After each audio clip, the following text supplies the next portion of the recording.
की आग को कभी नहीं। एक ऐसी कहानी पाकिस्तान से सामने आई जहां पर यह शख्स अपनी हवस की आग बुझाने के लिए उन महिलाओं को अपना शिकार बनाता था जिसे कि मरने के बाद कब्र में दफन कर दिया जाता था।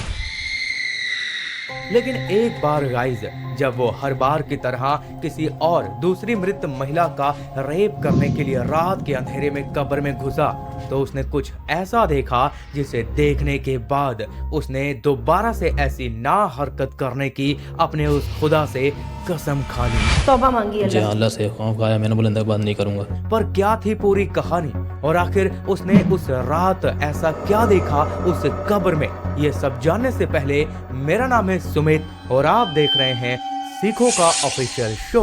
Crime diaries.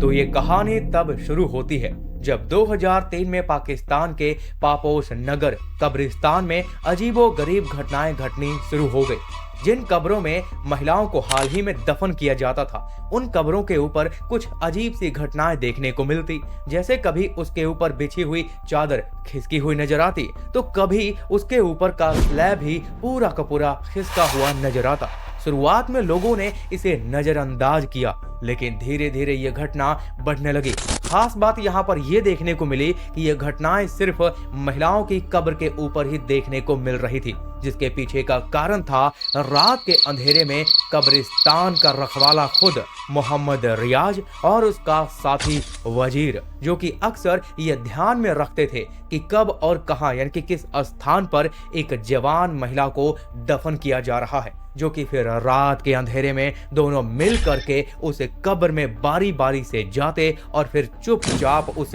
दफन हुई महिला के साथ रेप करते। हालांकि सबसे पहले इस घिनौनी वारदात को अंजाम देने वाला रियाज का दोस्त वजीर था, जो कि एक रात दोनों कब्रिस्तान गए और सबसे पहले वजीर कब्र के अंदर चला गया और मृत पड़ी महिला के साथ दुष्कर्म किया और फिर वापस लौट आया। बाहर खड़ा रियाज उसका इंतजार कर रहा था और ये देखने के बाद रियाज की भी हवस जाग उठी और फिर दोनों ने मिलके ये सिलसिला कई सालों तक जारी रखा और ऐसे ही समय बीतता गया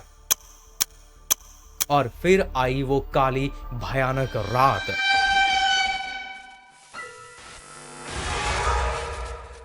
इकतीस अक्टूबर 2011 की वो डरावनी रात रियाज हाल ही में दफन की गई महिला की कब्र में घुसा। हालांकि इस बार वो अकेला ही था, उसका दोस्त वजीर वहां मौजूद नहीं था। अब जैसे ही वो कब्र में घुस के उसके साथ रेप करने की शुरुआत करने की कोशिश ही करता है तो वो देखता है कि उस मृत महिला की आंखें अचानक से खुल जाती हैं।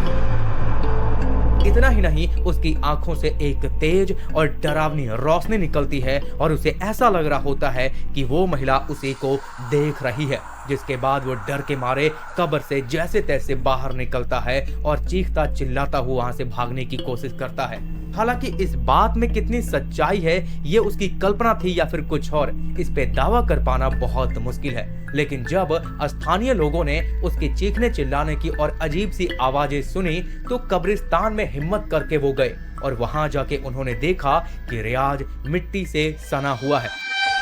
और यहीं पर रियाज ने डर के मारे लोगों को सब कुछ बता दिया, जिसे सुनने के बाद लोगों को हैरानी तो हुई लेकिन उससे ज्यादा उनके अंदर आक्रोश भरा हुआ था और फिर उन्होंने पुलिस को बुलाया और वहीं पे रियाज को गिरफ्तार कर लिया गया और फिर पूछताछ के दौरान उसने कबूल किया कि उसने एक नहीं दो नहीं बल्कि 50 से भी ज्यादा महिलाओं की यानी कि मृत महिलाओं के साथ कब्र में घुस के उसकी आबरू लूटी है। लेकिन हैरानी की बात यहाँ पर यह थी कि जब पुलिस ने उसके द्वारा बताए गए वजीर दोस्त की भी तलाशी ली यानी कि उसके बारे में पड़ताल किया तो उसका कोई भी अता पता नहीं चला और फिर बाद में ये माना गया कि हो सकता है वजीर उसका काल्पनिक दोस्त रहा हो, क्योंकि रियाज की दिमागी हालत सही नहीं थी। हालांकि उसने बताया था कि वो कुछ साल पहले मर गया था, लेकिन अब सच्चाई यही थी। बाकी उसे पाकिस्तान की दंड संहिता के अनुसार कई धाराओं के तहत उसे उम्र कैद की सजा सुनाई गई,